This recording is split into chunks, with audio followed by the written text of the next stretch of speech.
दोस्तों, आज मैं अपने ब्लॉग में आप लोगों को कन्याकुमारी के बारे में बताऊंगा और उसके साथ 12 जो ज्योतिर्लिंग है उसके बारे में संक्षिप्त बता रहा हूं। तो अब मैं आप लोगों को ये बताना शुरू कर रहा हूं। कन्याकुमारी जहां पर स्थित है वह भारत का अंतिम दक्षिणी सीमा है। इसके एक ओर बंगाल की खाड़ी और दूसरी ओर अरब सागर है तथा सामने हिंद महासागर है। कन्याकुमारी एक अंतर्द्वीप है। यह भारत की धरती की ओर है और एक ऐसा स्थान है जहां से दक्षिण ध्रुव तक बीच में कोई टापू भी नहीं है। यहाँ की कथा यह है कि भारत के चक्रवर्ती सम्राट भारत के 8 पुत्र और 1 पुत्री थी। उन्होंने अपने राज्य का बंटवारा कर दिया और दक्षिणी का भाग उनकी कुमारी पुत्री को मिला, जिससे इसका नाम कुमारी पड़ गया। एक बार जब असुरों का जोर बढ़ गया तो उनका राजा बानासुर देवताओं को कष्ट देने लगा, तो पृथ्वी माता ने भगवान विष्णु से प्रार्थना की। विष्णु भगवान ने कहा कि देवताओं को चाहिए कि वह पराशक्ति की आराधना करे, वही बानासुर को नष्ट कर सकती है।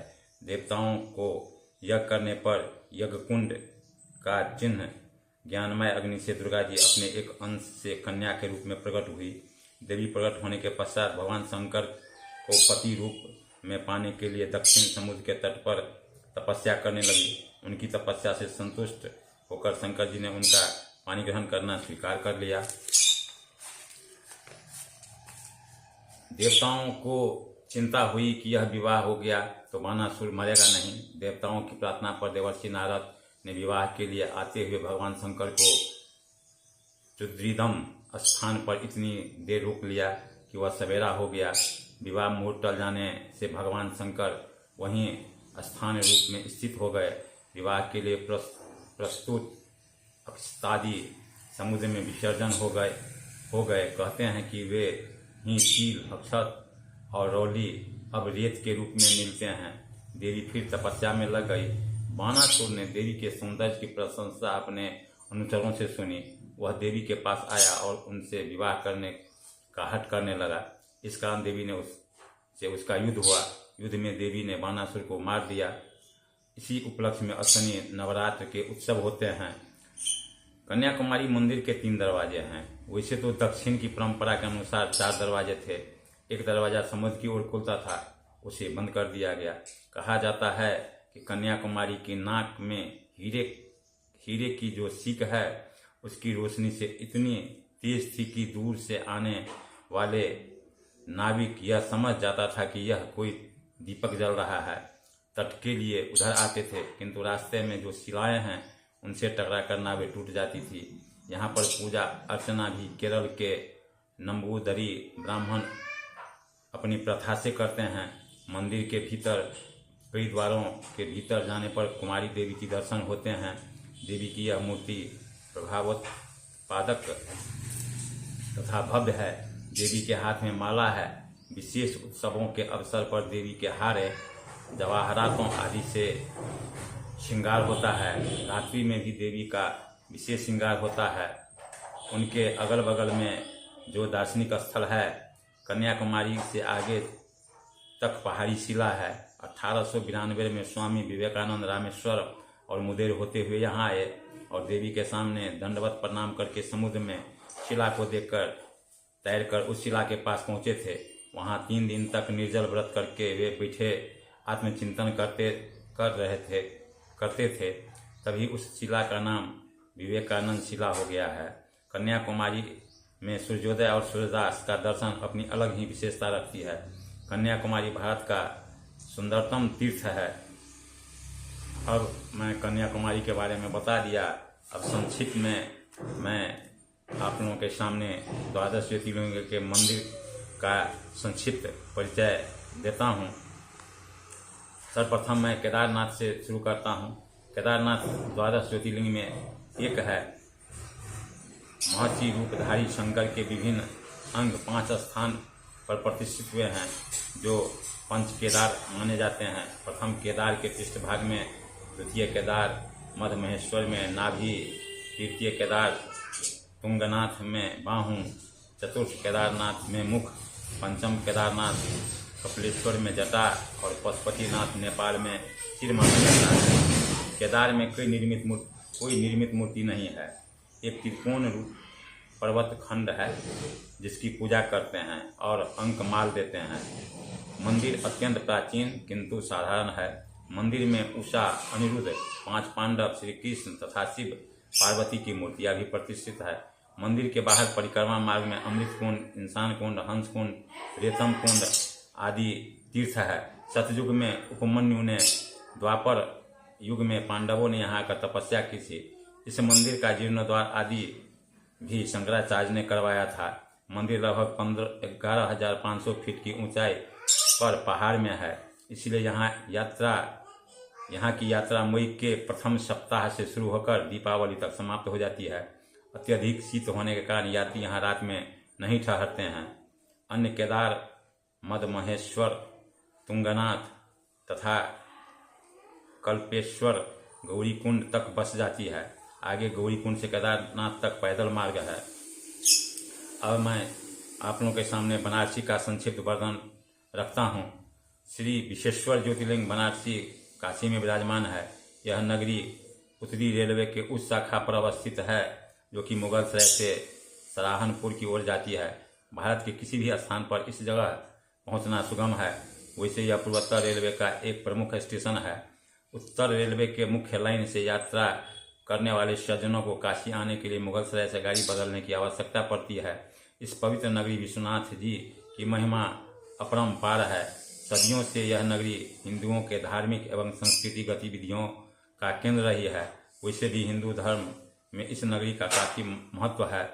इसके बारे में कहा गया है कि प्रलय काल में इसका लोप नहीं होता है। प्रलय काल में भगवान शिव अपने त्रिशूल में इसे धारण कर लेते हैं और सृष्टि काल आने पर इसे नीचे उतार देते हैं। यही नहीं, काशी नगरी को ही आदि सृष्टि स्थली बताया गया है। यही वह स्थान है जहाँ सृष्टि उत्पन्न करने के ख्याल से भगवान ने आशुतोष भगवान को प्रसन्न किया था और उनके शयन करने के उपरांत नाभि कमल से ब्रह्मा जी उत्पन्न हुए। उन्होंने सारे संसार की रचना की। सर्व तीर्थमय एवं सर्व संताप हारणी मोक्षदायिनी काशी की ऐसी महिमा है कि यहाँ पर प्राण त्यागने के बाद प्राणियों को पूर्ण रूप से मुक्ति प्राप्त होती है। भगवान भोलेनाथ मरते हुए प्राणी के कान में तारक मंत्र का उपदेश देते हैं, जिन्हें सुनकर प्राणियों को मोक्ष की प्राप्ति होती है, जिससे वह सदा सर्वदा के लिए आवागमन से मुक्ति पा सकता है। कहा भी गया है विषयासक्त अधर्म निरत व्यक्ति यदि इस क्षेत्र में मृत्यु को प्राप्त करता है तो उसे पुनः संसार के बंधन में आना नहीं पड़ता है। आए भी कैसे, जब भगवान शिव ही अपने मुख से तारक मंत्र का उच्चारण उस प्राणी के कानों में कर उनका अंतःकरण शुद्ध कर देते हैं।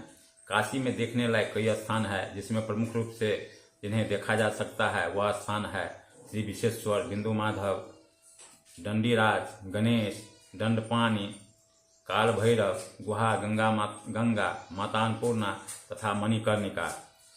मत्स्य पुराण का मत है कि जप, ध्यान और ज्ञान से रहित एवं दुखों का परिपीड़ित जाने के लिए काशी पूरी एकमात्र गति है।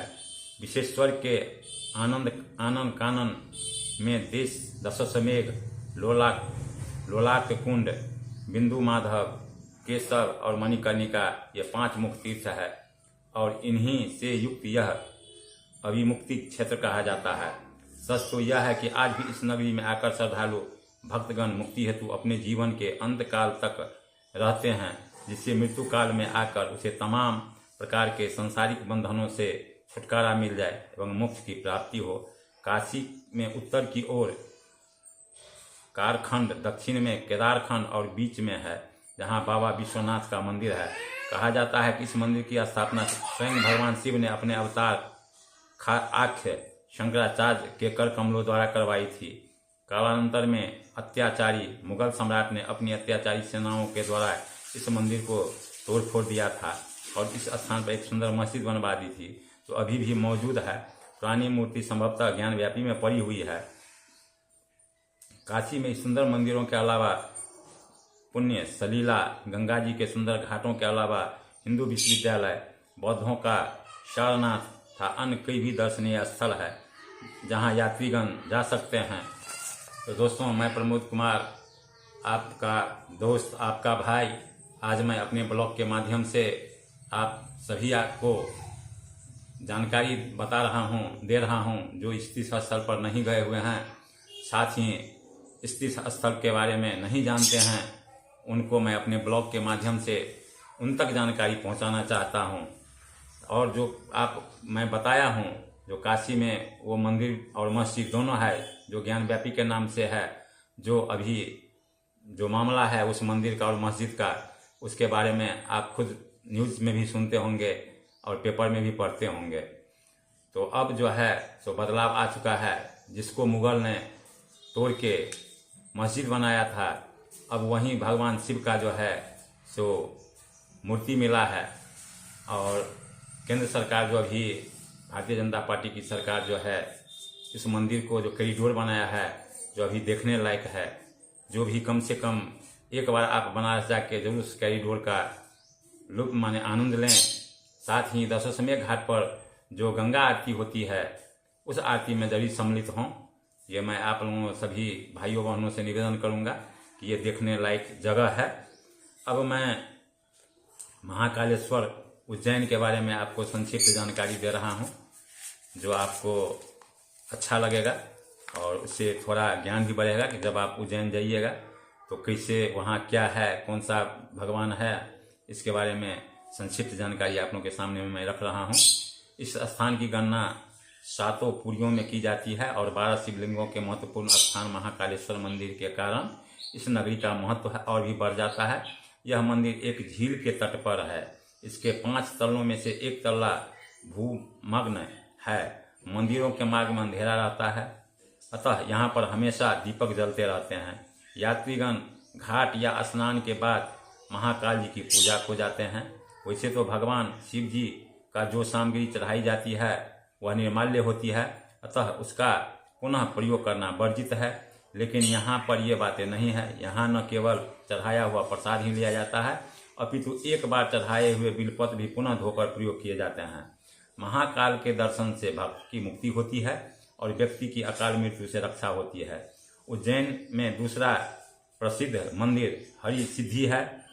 हरिसिद्धि सम्राट विक्रमादित्य की कुल देवी थी। यहाँ यात्री सिद्ध वट वृक्ष के दर्शन करने भी जाते हैं। देश के विभिन्न मार्गों से नागदा जंक्शन और यहाँ उज्जैन जाने का मार्ग है। अब मैं आपको ओंकेश्वर के बारे में बता रहा हूँ। यह मध्य प्रदेश का मनोरम तीर्थ स्थान है। एकादशी, अमावस्या और पूर्णिमा को यहाँ आसपास से अनेकों व्यक्ति आते हैं।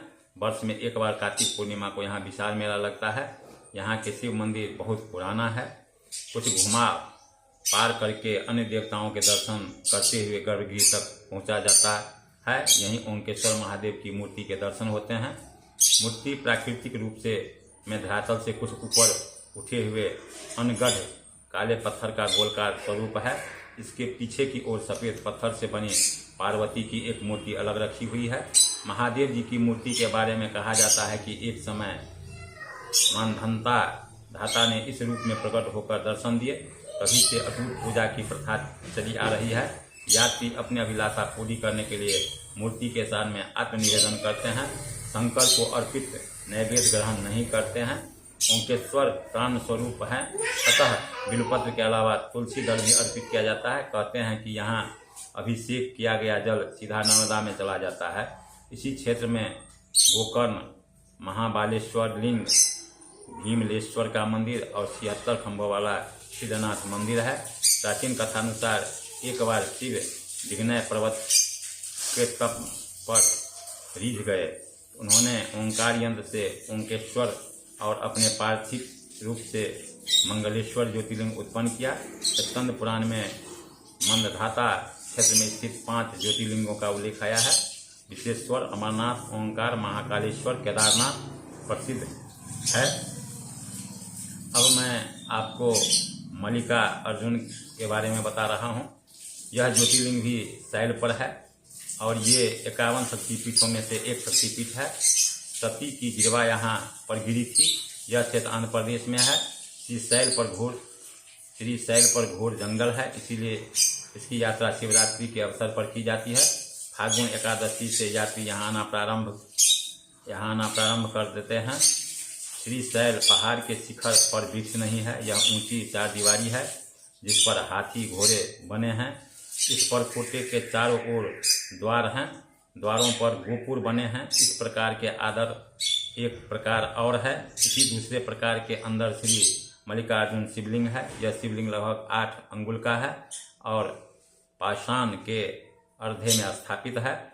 मंदिर के चारों ओर बावड़ियाँ और 2 छोटे सरोवर है। आसपास छोटे छोटे 15-20 शिव मंदिर हैं और भी मंदिर हैं।